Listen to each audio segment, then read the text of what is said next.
Hey, Nicole, welcome to the podcast. I'm so glad that you're here. For everyone listening, this is Dr. Nicole Plantner. She is a badass veterinarian who has kids and has been doing all of the things that I cannot wait for her to share in the group. And Nicole, take it away. Tell us a little bit about you and where you were before you ever joined Unstoppable. Hi, yes, thank you for having me on the podcast.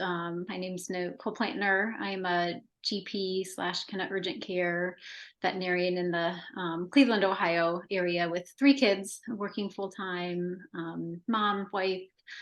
Uh, kind of brought to coaching in 2020. I think a lot of things changed for a lot of people, especially in healthcare. And struggles kind of made me realize I needed to do some things differently, which led me to kind of my first coaching experience and made a lot of progress in some key areas of my life. And then, weight loss was just one of the areas that I was still struggling a lot with. I'd lose the weight and gain it back and, repeat, times 50. And I was just tired of that cycle. And I had heard about your podcast and had started following you on Instagram and, just hearing a lot of your stories that, really clicked with some of the things that I had been experiencing. And we did that call, and the rest is history. Here I am. Yes, I love it. So, Nicole, let's just go back for a second because I think what you said, I was smiling because you're like, I would lose it and gain it, lose it and gain it. It was like 50 times, 50 times, if not more, that I think so many high achievers who have wanted to lose weight have experienced that feeling. So, take us through what were some of the things. Have you struggled with weight forever? Was this like a forever thing, or is this something that you noticed more as adulthood or maybe after motherhood? When did your weight come to your mind as like something you wanted to solve? Definitely after having kids. I gained like 50 pounds with my first baby. I have Mm. two boys and a girl.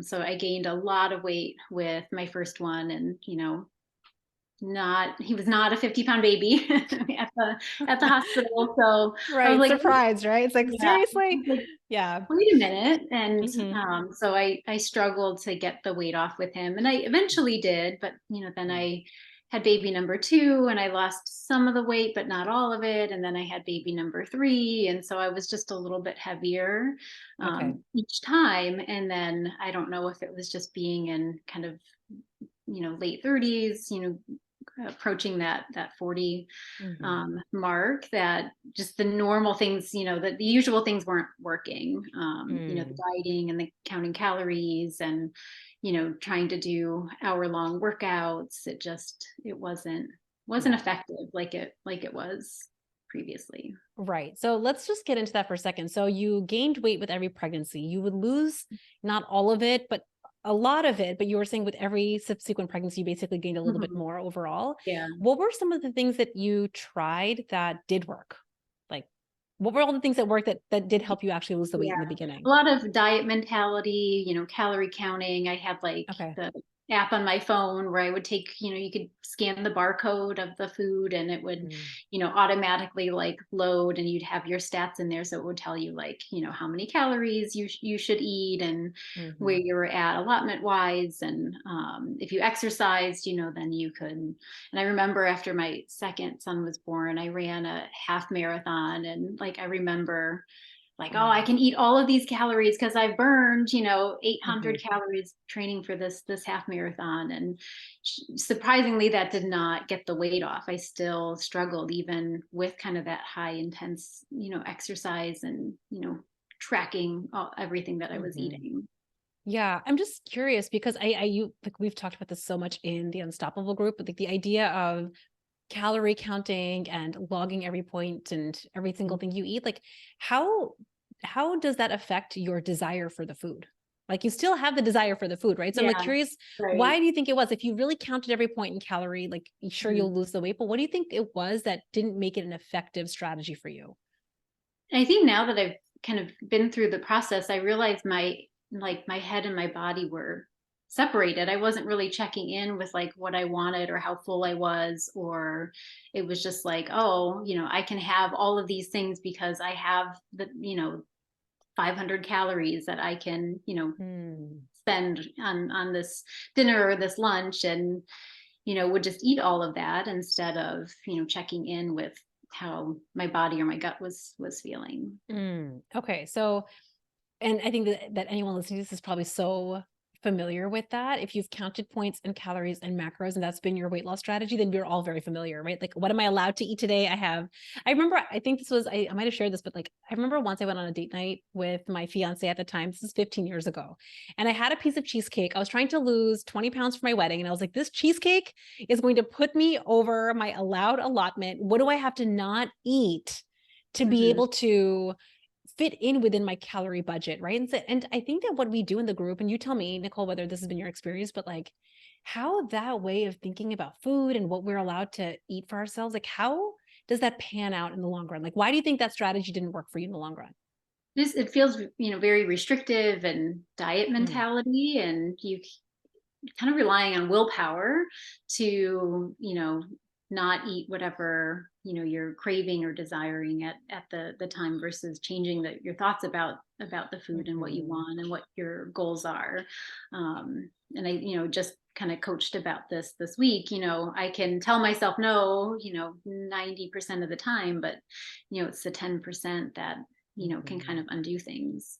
Yeah. Okay. So we have to get into the willpower piece because I think that that was so beautiful, your experience of that. But let's go back a little bit. So you tried the calorie counting, you tried marathons and half marathons and running and exercise. What else did you try to do? What other strategies did you kind of play with to lose weight? And did any of them work? I mean, that was pretty much all I had tried. I Hmm. never really did like the Weight Watchers or counting points. Hmm. It was more like tracking what I was eating and trying Hmm. to, essentially exercise my way out of a bad diet. Um, Mm. that Okay. was, So the exercising your way out of bad diet, and this is, tell me, this is like the, if I exercise, I'm allowed to eat 500 or more calories of the yeah, special food or the yeah, thing. Okay. exactly. So how much time do you think you spent thinking about weight loss, the strategy of counting and exercising and trying to like calculate your way out of a bad diet? How much time Mhm. do you think you spent doing all of that?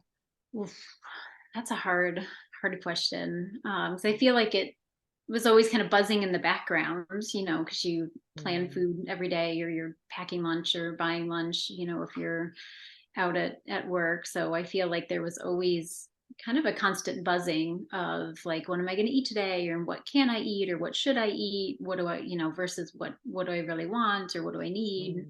mm. Um, I mean, headspace wise, it just encompassed a huge part of that bandwidth. Yeah. And I'm curious for you, because this is again one of the processes that we really get into a lot is how would you treat yourself or what would you do when you hit what we call plot twists, right? Like when you went off Mhm. plan, if you didn't follow the calorie allotment, if you didn't like follow the plan to a T, what would happen next for you? Yeah, and a lot of just quitting on myself. Then I would Mhm, say, screw it, and throw up my hands, and like, it's obviously not working. It's not going to work. So I might as well, you know, eat whatever is in front mhm, of me that, I really don't need at the moment, but mhm. kind of want. Yeah. So at that point, like, after you tried the counting, you tried the exercise, what was it that made you decide that coaching was something that you wanted to get into as a solution to this? And I think I had such good success in 2020 when I did coaching, kind of working through a better work life balance with kids and work, Mhm. and recovering people pleaser, and Mm, really carving out time for myself, by doing that work. And I have a science background, so I really liked the thought model. I could very logically mm, see that, oh, like, there's this circumstance or this event, and I have a very specific thought about it, and that leads me to a certain feeling, and then I take a mhm, specific action because of that feeling, and then, that ends in a result. And changing those kind of initial thoughts made, huge improvements just overall in work life balance and quality of life, with that, initial coaching. And some of that coaching had been like around weight and body and things like that. But it was more just overall kind of showing up the way I wanted to show up in my life mm, for my kids and my husband and my mhm, patients, in a way that felt true to me. Yeah. And I think that so many high achievers like really grasp onto the think, feel, act cycle so much because it does make so much it's like for our practical minded brains, it makes so much sense to understand, oh, the reason that I have been overeating or ruminating or worrying is because I have been feeling this way. And the reason I'm feeling this way is because of something I keep thinking. And I think that's why coaching is so powerful, specifically for the high achiever, because we can use like little protocol to unravel what we're thinking that's creating every single result that we have, right? So I kind of want to get into a specific example. I think it was either last week or maybe it was the week before. We were really talking about over desire, right? Like the desire, the cravings that they feel for the high achievers, like every evening or at night, it's like, I just deserve a break. You into our evening plop down.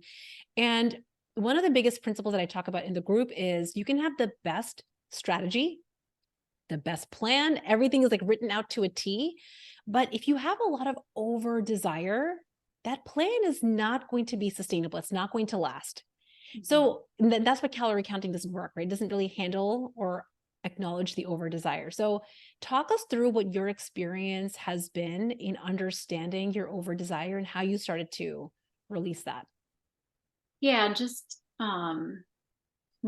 constantly having thoughts of like, I want this or I want something sweet, especially after dinner. That was my big Mhm. struggle. I can be busy all day and, eat my unplanned lunch and dinner. And it was after, the kids went to bed and, my husband having, his nighttime snack or two or three and, Mhm. wanting, seeing that and wanting some of that. And that creating more and more thoughts of like, I want something sweet or I need something sweet. And, that kind of leads to that, feeling of desire. And then you can Mhm. say no to it 90% of the time, but Right. that's at 10%. And it's kind of reprioritizing like, what do you really want is kind of what clicked for Mhm. me is, do I really, want this, plate of cookies, or do I really want to feel good and light in my body? And how will I feel not only after I eat this, but, the next Mhm. day? Trying to, undo something that I didn't want to, it Mm. really wasn't in my best interest with what my Yeah. goal. You know that moment, like tell me a little bit for you, like that moment that comes, and I feel like any working mom can relate to this, is like you get home after a long day where you've been working and doing all the things and the kids are finally tucked away. Maybe the kitchen is cleaned up or not. You're finally sitting down. What emotion was it that you think you wanted a break from? Like what were you feeling at the end of the day that you're like, you know what, a plate of cookies or insert your snack of choice. Like Mhm. this would be so good. What emotion was it for you? Yeah, definitely stress, the stress Mm. of juggling the day-to-day things, and especially if it Mm. was an emergency day, just everything is sick and everything's not feeling well and everyone's emotions are high. And like Mhm. many clinics, everyone's short staffed and trying to juggle those challenges. And then kind of working through the entire day without a break, and then coming Mhm. home and the juggle of the kids and dinner, and if it's school during school time, packing their lunches and meeting their needs and answering their questions. And it's just kind of another version of being at work. Yeah. Trying to meet everyone's needs at work and then at home. And then by the time you know plop down and the kids are um in bed, it's kind of that like stress kind of leaving your body, but then also seeking Mhm. some type of rest and relaxation. And Mhm. definitely I was leaning on food for that, or alcohol, wine, Yeah. cocktails, things like that. So like, how did that work? So you would feel stressed in the evening. You just want to break, just want to relax, Mhm. and enter cookies, a snack, the glass of wine. How effective was it for you to help you with your stress? I mean, it helps temporarily, I would Yeah, say, but it, it it does. never, That's why we do it. yeah. That's why we do it. And I wanted to kind of like I feel like I can always share my opinion of that, but it's nice to hear like I feel like the high achiever would benefit from knowing that if a plate of cookies or a glass of wine is relieving your stress in the moment, it's because it does. Like Mhm. chemically, you're just giving yourself some dopamine, you're having an endorphin hit in your brain. It makes a lot of sense that it turns into a habit. And it's just a Yeah. coping mechanism for stress or overwhelm or boredom, even that turns into a habit and we just forget that there's so many other alternatives. Mhm. Right. And I think that what we get to do together is like, let's not forget. And I tell this to you all the time, like, let's not try to manipulate ourselves into the fact that we don't have real life stresses. Working moms have real life stresses. How do you think so? If we know that eating and drinking might be one way that you can solve that, why would you ever want to not do that anymore if it Maybe, worked? I mean, it does work, but then, in general, the weight was starting to creep back up, and, Mm, I would step on the scale and I wouldn't like the number. And then come Monday, we're going to get back on, eating better, or, had too much, an extra glass of wine, and then I didn't sleep well. Cause a lot of times mm, if I have too much alcohol, I'll wake up in the mm, middle of the night or just toss and turn. And it's just not a very restful sleep either. So then I'm even more tired the next day. I mean, there's mm, definitely consequences of taking that approach that aren't kind of in that immediate, first 5, 10, 15 minutes after you have something like that. It's mm, um long term, I think things start to add up, and that's what I was seeing. And I was kind of worried that if I continued on this road, it was just going to keep creeping up and up and up. And I would get mm, strict and start over on Monday and go down, mm, and then, plot twist would happen and I'd throw it all out the window and be back up mm. again. And it was exhausting, honestly, mentally, to keep doing that over and over again. Yeah. And I love that you kind of described it's almost like there's this short term. So like you feel stressed, you plop down in the evening, you have your cookies or your glass of wine, and for 5 minutes, it really does feel really great. But long run in the morning or even in the middle of the night, you feel kind of terrible about it. It's like almost like anything beyond that first 5 minute window doesn't actually feel good. Right. Right. So, and I love that you're kind of sharing that there's this aftermath that I feel sometimes like we forget about, like, because then the next night comes along Hmm. and we know, here's the thing, high achievers are so smart. We know that we're not going to love it. We know that it's not going to feel so good, but we do it anyway. Why do you think that we do it anyway when we know it's not going to feel good the next day? Because I don't think we've learned like another way. Hmm. There nobody really has kind of showed us how to do it without food, and it's so normalized in our culture, like, Hmm. mommy's juice, or, Hmm. snack or wine. It's just Yeah. become kind of culturally very, very normal. Or, yeah, you've earned it, have that Hmm. cookie, have that glass of wine or Yeah. margarita, whatever it is. Hmm. Is kind of pushed a little bit sometimes too. Right. And I think that that's so important to highlight is that it's not that you're weak if you go to food or alcohol to feel better. It's literally been the main coping mechanism that we are taught from like a very young age and then socially normalized in every single circle that we operate in, right? So if that's been you, it's you're not alone. But what we're kind of exploring today is that what if there were some other ways of managing your stress and your overwhelm and your boredom that you didn't have to go to food and alcohol? It's one option, right? Like we're not going to take it away, but what if there was other options? So Nicole, for you, what would you say has been like, what have you learned in Unstoppable that you've been able to implement instead of food and alcohol? You feel stressed at the end of a day or bored or overwhelmed. What do you do instead? What's been helpful for you? Yeah, I'm finding other ways to give myself that rest and Mhm, relaxation. Sometimes it's, a lot of it's, doing something like instead. So taking mhm, a long hot shower. I've really become enamored with like yoga when I just need to do some like deep mhm, breathing. And even if it's not strenuous, like trying to move in some way really helps kind of release some of that stress and anxiety from the day, and can really be very grounding. mhm, Reading, like making sure I mhm, always have like a book on Kindle or from the library, or things like that to mhm, really kind of settle in the evening and enjoy that, things that I like to read, or just making sure I'm present with my husband when we're just like hanging out on the couch in the evening, making a mm. point to put away phones or pick a show to watch together, versus he's doing his own thing and I'm doing my own thing. Mm. Yeah, and it's like actually having alternate activities to do, Mhm. not just eating and not just, I even think, I'm trying to remember if this was something, I think this came up a few months ago, this idea of like connecting with your partner through Mhm. food, Yeah. right? Like Yes. I think we might have even talked about that. Like I know, because my husband's the same. He'll bring out snack 2, snack 3, snack 4. And it's like, we just want to connect with our partner and we think that we have to eat the same foods to connect.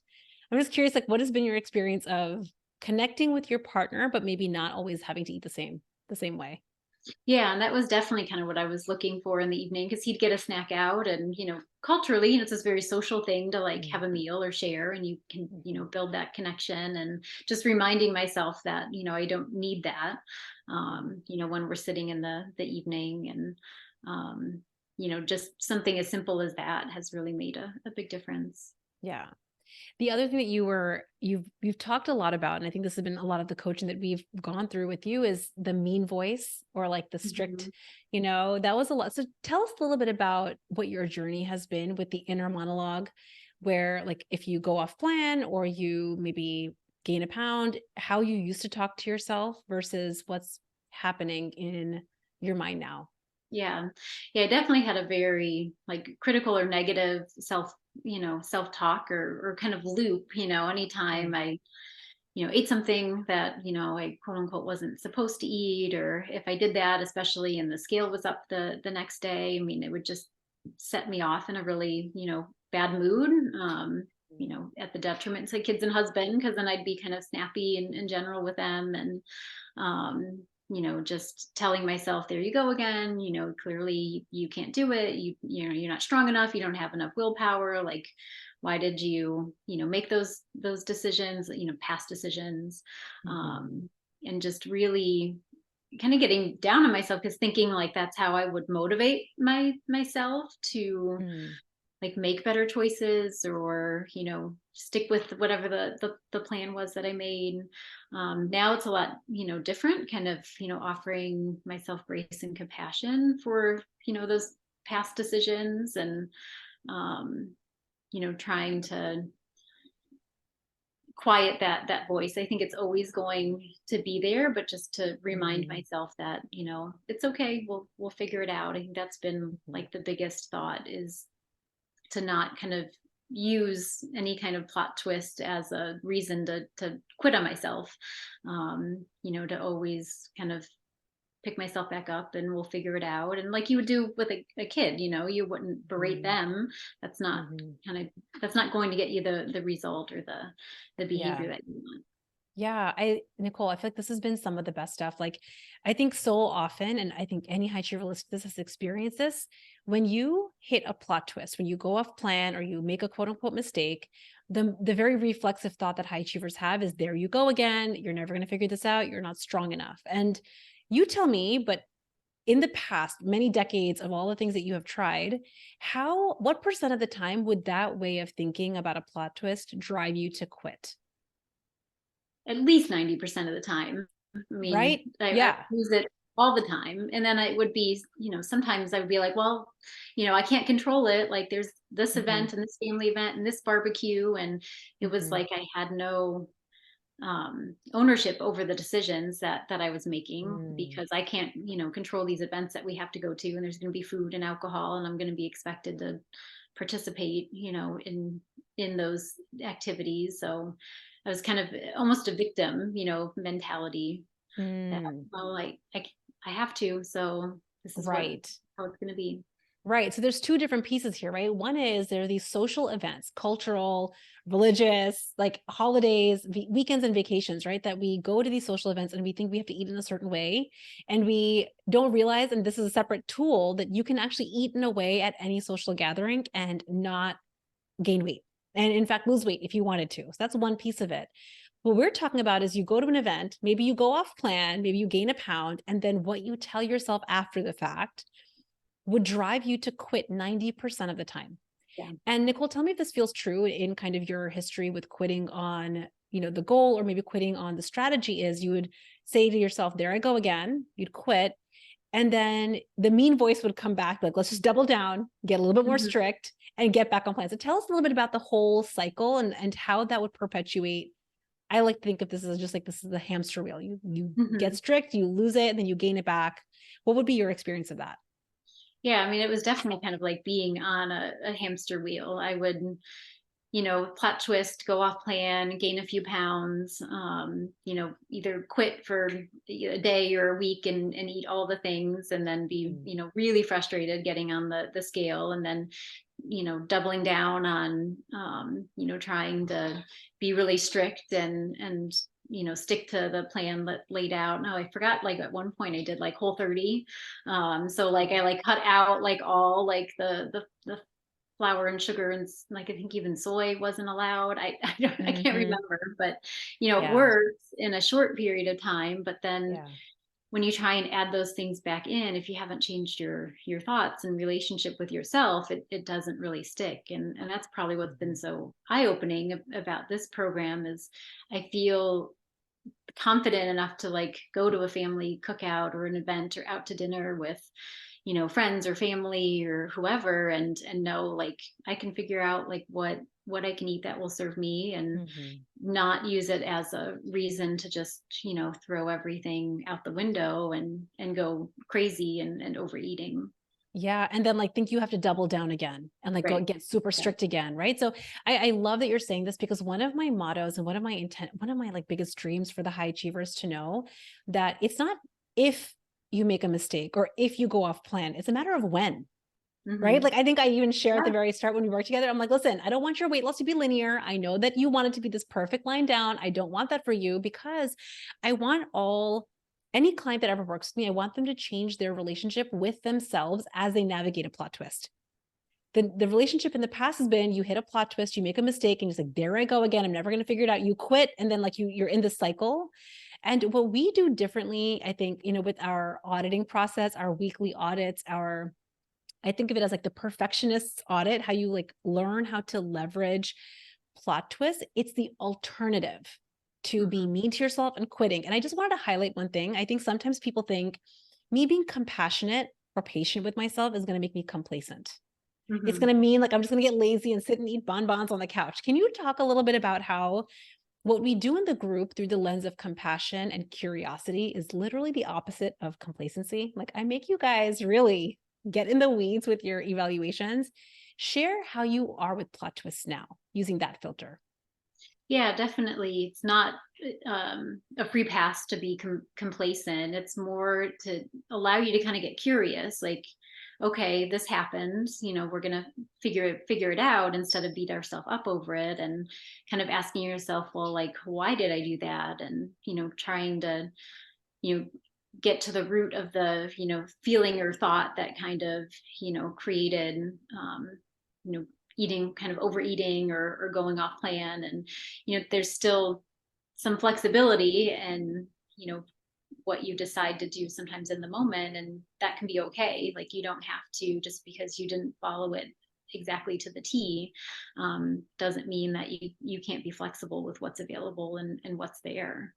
Yeah. And I kind of feel like I love watching how you do your weekly audits because you've been sharing like it's like you get to know yourself better and better. You get to peel Hmm. back a little layer at a time. And sometimes you have like a pretty big breakthrough when you're like, oh, this is why this is why I didn't follow the plan. When we get curious and when we're compassionate and we put the mean stick down for a minute, we get to reveal so much about ourselves. And to me, that's why I think about leveraging plot twists as like the hidden gold that so many high achievers are unfortunately not gleaning wisdom from. They're like so quick to double down that they don't even figure out why they overate to begin with. They don't get to actually get to know themselves. So I'm curious what your experience has been with the layers that you have uncovered for yourself in going through the unstoppable process where you do these weekly audits, getting to understand why something happened the way that it did, and how that's helped you navigate moving forward. Yeah, definitely the weekly audits and kind of looking at what worked and what didn't work allow you to kind of tweak for the next week and build on those small successes or big successes to create, even more results. I think that's been, really powerful to kind of look back at the week and see. And also like just a good, motivator too. Like, I have this, evaluation coming up, I want to make sure that I'm logging things and pre-planning and things like that.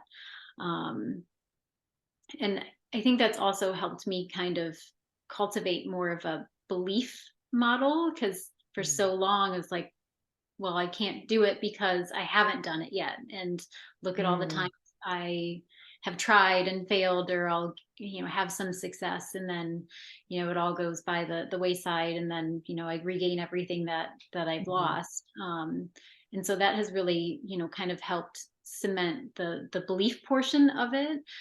mm. Because when you don't believe in yourself, you kind of end up with that results that you don't want. So that's really been, interesting and really neat to kind of get through all those layers and, Mm. slowly feel that belief kind of like sink in that, look, Yeah. you're doing it, you can do it, and using that to build on the next step and the next step. Yeah. And to me, I mean, I say this all the time, but like believing in yourself is so much better than a cookie. Yeah. Like really believing in yourself that you can do this, you can solve this, even when you hit a plot twist, is so much better than the cookie. I think the other thing is, and Nicole, tell me if this was your experience, but did you ever feel like you worried about messing up? You worried about like possibly going off plan? You're going to go to this event or it's Friday night and you're worried, like, what if I mess up? Did you have any worry or fear in advance of mess ups?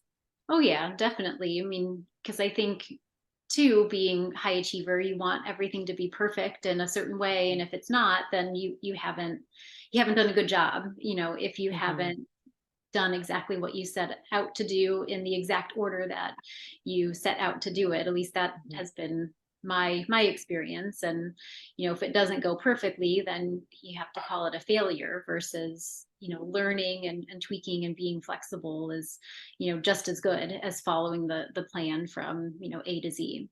Yes. And like to me, this is like the mission that I have is if we could just forever stop being afraid of failing and be like, let's just imagine it's not if, it's when it happens. If we could stop being afraid of it, what if we had our own back through it? What if we could get curious about why it happened?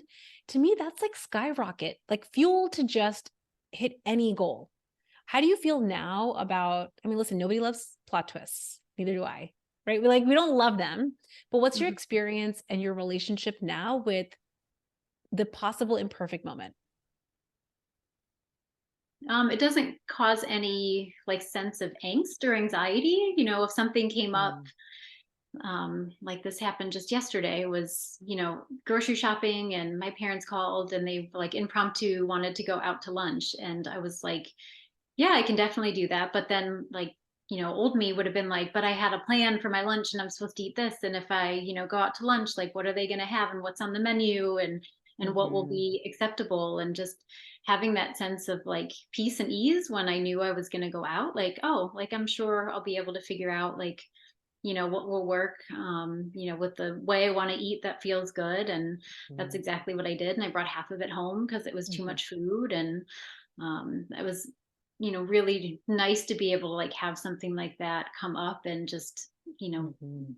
not even, a minute of negotiation in terms of, how I'm going to make this work.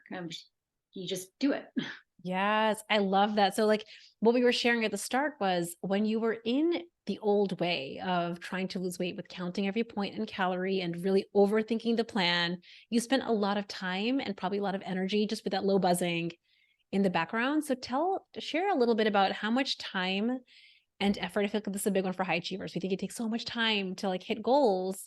What has been your experience now? How much time does it really take for you on a day to day or week to week basis to create what you've been creating?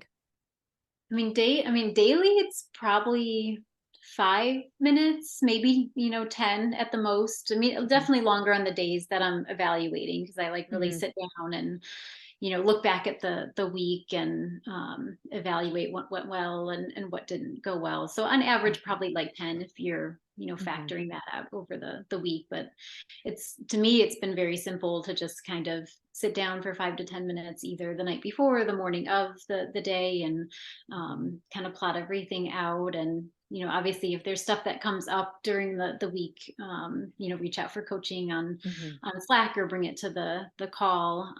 That's been helpful to kind of, for the mhm. bigger things that seem Yeah. a bit harder to surmount or talk or work through, has been Yes. really It's so good because it's, and I always want to emphasize that because again, high achievers, because we haven't solved this problem, we assume it's going to take more time. more effort and more energy. And I want to just shatter that, like in 5 minutes a day, when you have the right strategy and when you know the specific needle movers to focus on, like you can actually spend less time and have better results and Mhm. feel better, Yeah. right? Like you're not having the low buzzing in your background. So share with us now. So you were saying that generally takes you about 5 minutes per day. It feels really simple for you to maintain, but like sometimes some big things come up, or maybe an obstacle comes up or a challenge comes up. So you bring it to Slack or you bring it to our live coaching call. What is it that you get out of coaching? Like, what do you think if somebody was listening to this, like, I don't understand what happens on a live coaching call? What happens in Slack exactly that helps you overcome like an obstacle for you? Yeah, it's having kind of that outside person that's not in your brain and kind of looking at a Mhm. circumstance and kind of catching where, you may want to think or show up a little bit differently to get, a more desired result. Like when I was sitting in the frustration soup over, Mm. stressors at work, and, I was just kind of ruminating and couldn't kind of, let that go or process it. And Mhm. came in and kind of like shifted my perspective. And that it just really helps see it from that light. And you can't it's hard to do that when you're stuck in the muck of it. Right. And so it's like what we're doing is not just like, we're not talking about just meal plans and food in the Unstoppable group. We really address the whole working mom life. We talk about work and family and kids. And I feel like we've kind of coached on all of those things together. What do you think has been the impact for you? Like just starting with work and then we can talk about family and kids. But what do you think has been the impact for you? How have things shifted for you at work? Just being in the Unstoppable group and getting coached. Yeah, just some of the frustrations and struggles at work, and you know not talking myself out of those feelings. Some of that toxic positivity where you're Right. like, just put on a happy face and, Mhm. and a smile. And it's like, no, it Right. actually is really hard and Yeah. frustrating, and it's valid. And, is there anything you can do procedure wise, or from, Yeah. management perspective, or from your day to day, what control Yeah. you have over your schedule to make the experience a little bit better, even though it's not an ideal circumstance. Yeah. So that has been really powerful to, kind of make those changes, Yeah. and tweaks. And I think that I feel like this is so important because I can see sometimes how people can use coaching tools like, your thoughts are creating your feelings and your feelings are driving every result that you have. So like just change your thoughts. And that is very effective. Let me just be honest. Like that's kind of what we talked about on the coaching call yesterday. Power Habit 90 was all about the power we have over our thoughts. But I think sometimes we use it as like a form of manipulation and it feels like we're trying to manipulate ourselves to think differently when we really don't believe it. And I think what you and I are talking about when we get into this, we can get into the strategy. Like maybe sometimes things at work, and this is for any working mom, listen, you're working really hard. There's so many things happening and you're going to feel frustrated. And I'm like, okay, now what? Right? Like we can try to solve your frustration from the top down. But what I also like to do is have you navigate frustration or life stress or that overwhelm more powerfully. So what do you think has been for you? Like now when you experience a work stress or a work frustration, big or small, how do you feel now when you experience that? How do you handle it differently now than you did before? Yeah, I don't talk myself out of it. I acknowledge Mhm. that, oh, this is frustration, or this is Mhm. stress, and that's understandable. And Mhm. what ownership do I have, and what can I do to change the outcome, or mitigate the situation, and how do I want to show up when I do that. Yeah. It's important. Yeah. And I think it's so important for all of us to know. Sometimes we can change our circumstances. We can change the job. Totally. Right. We can sometimes make decisions to change those things. But what we're talking about is what if those things didn't change? How would we want to change our experience of it? And Right. like, what if we could take back some more power, getting out of that victim mode that you were talking about? Mhm. When you think about kids, tell me a little bit about how some of the coaching that we have done in the group has changed how you feel about the mom life, the evening, the kid stuff. What's come up for you with that? Yeah, it's definitely helped, again, kind of validate some of the typical Mm. frustrations, especially like dinner time and it's chaos, and similar chaos with bedtime, and just Mhm. really recognizing that, and kind of at the end of either dinner or putting the kids to bed, giving myself a pat on the back that, yeah, Mhm. you orchestrated all of that, and everyone's fed and lunches are made and everybody's in bed, instead of focusing on why somebody threw a tantrum over a sock on Mhm. the floor, that kind of shift in perspective, and just acknowledging to the hard work that everyone does as a Mhm. mom, and recognizing that. Yeah, and I think of it, it's like, what we were sharing at the beginning, being we're so focused outward. I think we coached on this a few months ago, like focusing on the clock. Like the clock, the minute hand is ticking forward. These kids are not getting to bed, right? Like we're so Yeah. focused on the clock. But like I remember what we coached on was like what we really wanted was just to connect with the kid. We like Hmm. wanted to just connect with the kid and have this like nice, sweet evening bedtime routine, and they're not listening, and we're just focusing on the clock, right? But I think that what we kind of got to uncover on that one was like, what would it feel like? What would our experience be if we just focused on connecting? And I'm curious, what was your experience with the nighttime routine? I think you tried it the next night or the night after. Yes, yeah, it was a lot better. And actually, I forgot about the clock thing, because I don't even like look at the clock anymore when we're Mm, starting the bedtime stuff. It's just about like spending time reading or just laying in bed, mm, and talking with whoever it happens to mhm. be. Me and my husband kind of rotate who gets Yeah. which kid, and they all have a preference, and who sings to them, and who Mhm. tucks them in, and it changes, sometimes minute to minute. So, Mhm. um, I had kind of forgotten that bedtime, Yeah. I clock don't, was re- really I have ticking. not forgotten that. I just remember that coaching was so, and I think the reason that it sticks in my mind is because I feel like so many working moms are so focused on the clock. We're Mhm. spending so much time thinking about like, what time is it? Or, I mean, I know because I do this too. It's like, and then we flash forward. If they don't get in bed by this time, then tomorrow's going to get messed up. And we're so focused on flashing forward that we're not present in the moment. And all we want is to just be calm and present in the moment. So I think that it was so, I'm so glad we got to coach on that, because it just starts to shift. These small shifts to me kind of create so much more space, creating more of what we want to be actually living our life like, right? Mhm. Taking a little bit of a pivot, tell me a little bit about, I like to really do Goldilocks. We talk about Goldilocks goal setting, Mhm. Goldilocks strategies. Tell me a little bit about this past strategy workshop. We talked about not setting a goal too high. We talked Yeah. about having a small, tiny little goal. And I think everybody in the room who's a high achiever is like, what do you mean tiny goals? Like, we want big goals, right? But what you have found, I think what so many of my clients are finding is when you set tiny little achievable goals, you get farther faster. Yeah. So what has been your experience of the tiny goals we set and how it's like blowing it all up for you?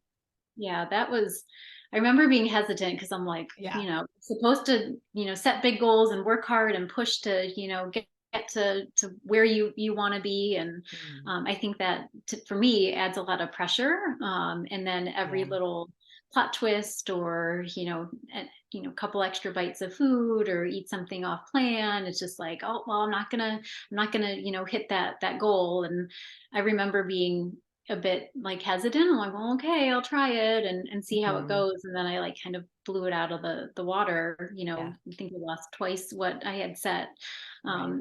for the goal. And I think it was also, it was a very manageable, achievable goal. So it Mhm. felt easy, to do. It was just like as simple as, setting a coffee pot. It's like, you push the button and it's done.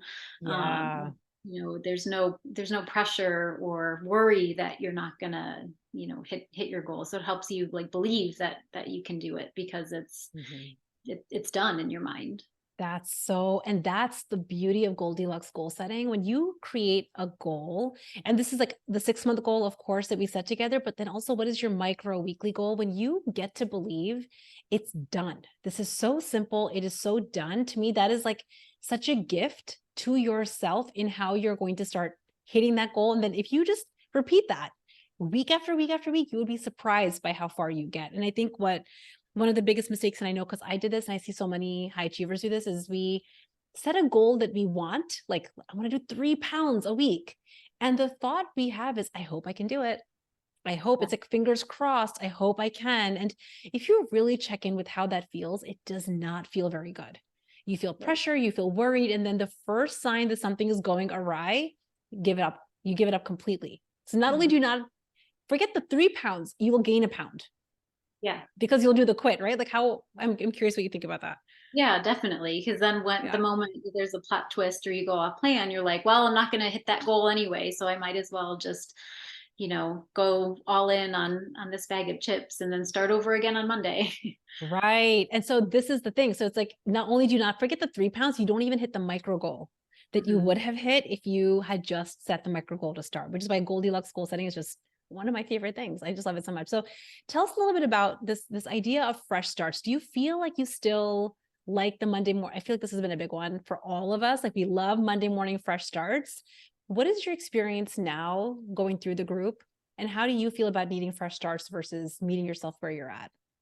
I don't really like focus on the Monday anymore. It just feels like every day not that every day's a Monday because I'm not really Mhm. trying to like undo the weekend or undo, the decisions Mhm. I made in the past. It's more just showing up and how do I want to take care of myself and give myself Mhm. rest and relaxation and, fuel my body with Mhm. the things that make it feel good. And that doesn't Mhm. mean, that there's not treats and sugar or flour or, Mhm. wine or anything. It's just how do you do that in a way that honors what your body needs. I love that you're sharing that because I feel like sometimes we think we have to eliminate every single thing to hit our goals. And yes, that will work. But what we're kind of talking about is more nuanced approach. So just kind of as we wrap up, can you share what do you think has shifted for you so that you can lose the weight you want without the restriction and deprivation? I feel like that was a big piece for you where you used to feel like, oh, I'm not allowed to have something. And now I don't think that you experience that as much anymore. So Mhm. what's shifted for you so you can lose the weight without the deprivation? Yeah, and it's realizing I have my own back and Mm, can check in with my body and what's feeling good and I can have another glass of wine, the next day or three mhm, days from now. It's not, a get it while you can kind of mentality, which was also kind of mhm. a trap I would fall into when I would quit and say screw it and have all the things. It's like, well, I got to get all of this in before I have to start over on Monday. Right. So definitely none of that anymore either. I love that. And I think if you think about the sustainability, if you are Mhm. doing the whole like, let me get it while I can, and I'm going to fresh start on Monday, we can just imagine flash forward 10 years from now. That's just not the way we want to be with ourselves and the way that we want to lose weight. So, the last thing I wanted to ask you about is what are your thoughts about the group?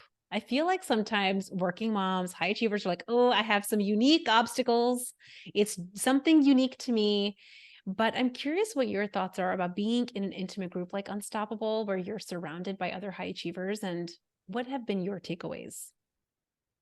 Yeah, I've definitely enjoyed the group setting. I haven't done the group setting with coaching, so I was a little bit hesitant, like, oh, like I don't know, will I get as much out of it if it's not Mhm. one on one versus group? But a lot of the issues are kind of very similar across the board because we're all Mhm. moms and we're all working moms and there's a lot of other people that are in the healthcare profession, whether doctors or veterinarians, and it's very relatable the things that they go through with staffing and Mhm. um, the stressors and frustrations of parents of being a Mhm. parent and seeing their kind of frustrations and hearing you coach on them, and I was like, oh, this could definitely apply to like my kids who or my son who struggles with getting Mhm. along sometimes and Mhm. has been frustrating when he lashes out because he's upset and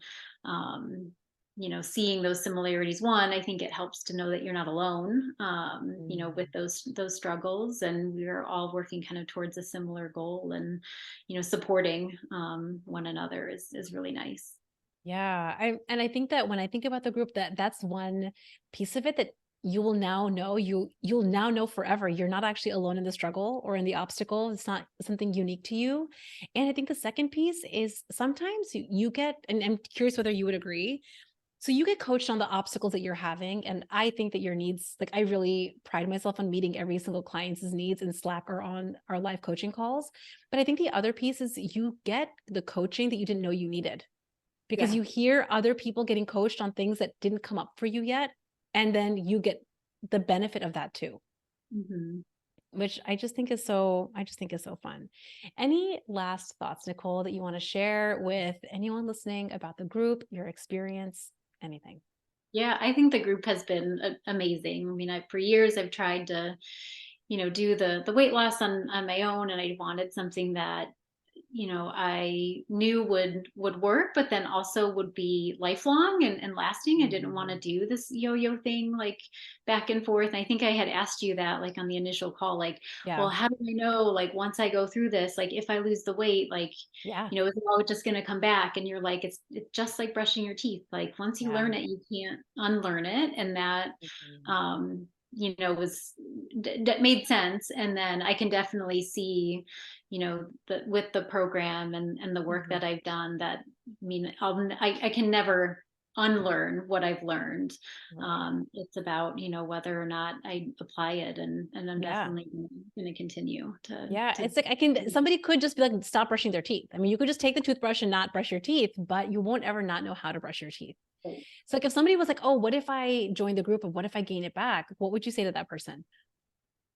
and you can always, use those tools that Yeah. have built and have learned, and you just, get right back on it and have your own back. And um, don't quit on yourself.